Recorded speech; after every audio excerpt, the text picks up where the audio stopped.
Israel जुल्म की तमाम हदें पार कर गया। इसराइली फौज की रात की तारीकी में गजा के अस्पताल पर खौफनाक बमबारी, 500 से ज्यादा फलस्तीनियों की शहादत की तस्दीक, दर्जनों जख्मी। गजा पर इसराइली हमलों में शहीद होने वालों की तादाद 3,500 से तजावुज कर गई। इसराइली फोर्सेस की गजा में अस्पताल पर हमले की तरदीद, इल्जाम लगाए कि फलस्तीनी मज़ाहमती तंजीम इस्लामिक जिहाद के इसराइल की जानिब दागे गए रॉकेट अस्पताल पर गिरे। इसराइली सदर और वजीर आजम ने इसराइली फौज की हाँ में हाँ मिला दी। हमले के बाद मगरबी किनारे के शहर रमला में सैकड़ों फलस्तीनी सड़कों पर निकल आए। गम से निढाल फलस्तीनियों ने महमूद अब्बास के सदारती महल की जानिब बढ़ने की कोशिश की। तुर्की के दारुल हुकूमत अंकारा में इसराइली सफारतखाने के सामने मुजाहरा। उर्दन में मुश्तइल शहरियों की इसराइली सफारतखाने में दाखिले की कोशिश, पुलिस के साथ झड़पें, आंसू गैस की शेलिंग से मुजाहिरीन मुंतशिर।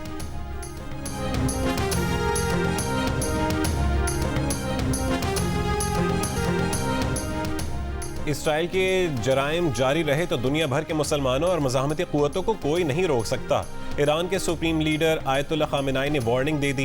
ईरानी वज़ीर ख़ारजा ने इसराइल के खिलाफ पेशगी कार्रवाई का इम्कान जाहिर कर दिया। इसराइली वज़ीर आज़म बेंयामिन नेतन्याहू का अमाराती सदर शेख मोहम्मद बिन जायद को फ़ोन, तनाज़ा फैलने से रोकने पर इत्तफ़ाक़।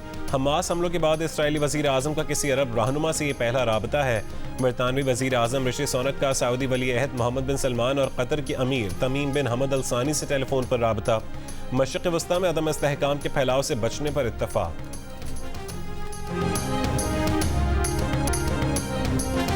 गजा में अस्पताल पर हमले के बाद फ़लस्तीनी सदर महमूद अब्बास की अमरीकी हम मनसब से मुलाकात मनसूख। OIC ने हंगामी इजलास आज तलब कर लिया। शिरकत के लिए निगरान वज़ीर ख़ारजा जद्दा पहुँच गए। सऊदी अरब, तुर्की, ईरान, कतर, मिस्र और उर्दन की जानिब से इसराइल की मज़म्मत, वहशियाना जंगी जराइम रोकने का मुतालबा। यूरोपीय यूनियन के सरबराह ने भी गजा में शहरी बुनियादी ढांचे खुसूसन अस्पताल को निशाना बनाना बैनुल-अक़वामी कानून की खिलाफ वर्जी करार दे दिया। सरबराह अरब लीग की भी गजा के अस्पताल पर बमबारी की मज़म्मत, कहा कि कौन जानबूझकर अस्पताल पर बमबारी करता है। तुर्क सदर रजब तय्यब एर्दोगान की भी अस्पताल पर हमले की मज़म्मत, कहा कि अस्पताल हमला बुनियादी इंसानी इक़दार की खिलाफ वर्जी की बदतरीन मिसाल है। तमाम इंसानियत को गजा में जुल्म को रोकने के लिए कार्रवाई की दावत। कनेडियन वज़ीर आज़म ने भी कहा कि गजा में अस्पताल पर हमला नाजायज़ और गैर कानूनी है। खलीज ताउन तंजीम का गजा में हंगामी इमदाद के लिए $10 करोड़ देने का ऐलान।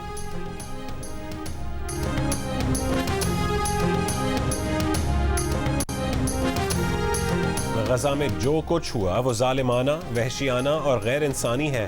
अस्पतालों पर बमबारी जंगी जुर्म है। सीनियर नायब सदर मुस्लिम लीग नून मरीम नवाज का रद्द-ए-अमल, कहा दुनिया इसराइल के मजालिम पर आंखें बंद नहीं कर सकती।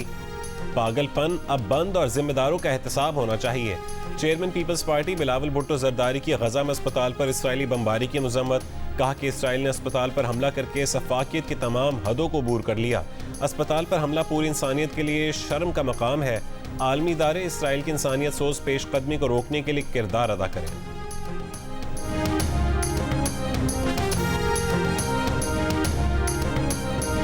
इसराइली जाहिरियत से गजा में अलमनाक तबाही जारी है। स्कॉटलैंड की फर्स्ट मिनिस्टर हमजा यूसुफ की अहलिया नादिया अल नकला ने कहा है कि ड्रोन हमले से गजा में उनके अहल खाना भी जख्मी हो गए हैं। नादिया ने बरतानवी रेडियो को बताया कि उनके कज़न को ड्रोन का टुकड़ा लगा और उनकी वालिदा को वो टुकड़ा निकालना पड़ा, क्योंकि गजा के अस्पतालों में सिर्फ इंतहाई संगीन नौइयत के जख्मों के इलाज की गुंजाइश रह गई है। बरतानवी रुकन पार्लियामेंट लैला मुरान ने कहा है कि गजा शहर में उनके घर पर भी बमबारी की गई। उनके रिश्तेदारों ने एक चर्च में पनाह ले रखी है।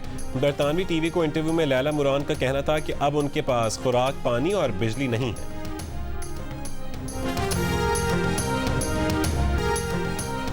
Army chief general Asim Munir का कहना है कि मुसलमानों के मुक़द्दस मकामात पर गैर कानूनी कब्जे के खात्मे के लिए असूली मौक़िफ़ की हिमायत जारी रखेंगे।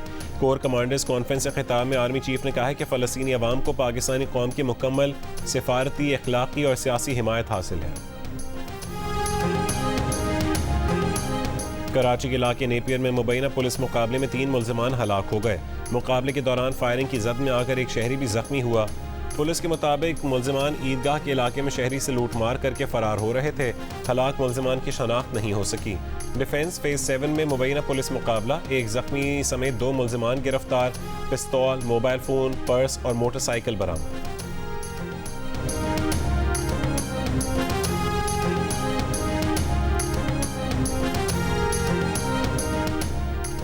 24% तक शरह सूद पर कौन सरमायाकारी करेगा? सरमायाकारी के लिए ज़रूरी है 2-3 साल के लिए आंखें बंद कर लें, किसी से न पूछें कि पैसा कहां से आया है। मुस्लिम लीग नून की रहनुमा मरीम नवाज का लाहौर में FPCCI के दफ्तर का दौरा। मुआशी बहाली के लिए नवाज शरीफ के विजन से कारोबारी बिरादरी को आगाह किया।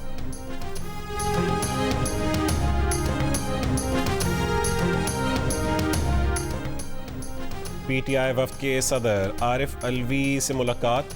ऐवान सदर ने तस्दीक कर दी। ज़राए के मुताबिक चेयरमैन PTI ने सदर आरिफ अलवी को इंतखाबात के लिए किरदार अदा करने और दीगर जमातों से मुज़ाकरात का पैगाम भिजवाया है।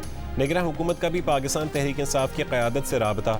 निगरान वज़ीर इत्तलात मुर्तज़ा सोलंकी की PTI रहनुमा शफ़क़त महमूद से मुलाकात।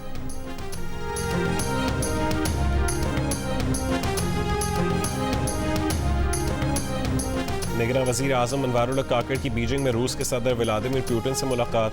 बाहमी दिलचस्पी के उमूर पर तबादला ख्याल। चीनी सदर का बेल्ट एंड रोड फोरम में शरीक रहनुमाओं के एजाज़ में शाइया। थिंक टैंक और स्कॉलर से गुफ्तगू में अनवारुल हक काकड़ ने कहा है कि पाकिस्तान के लिए चीन से दोस्ती का रिश्ता सबसे ज़्यादा अहम है। चीनी कंपनी के साथ $2 अरब की बरामदात बढ़ाने का मुआहदा तय। चीनी कंपनी पाकिस्तान से लाल मिर्च और गोश्त समेत मुख्तलिफ मसनूआत दरामद करेगी।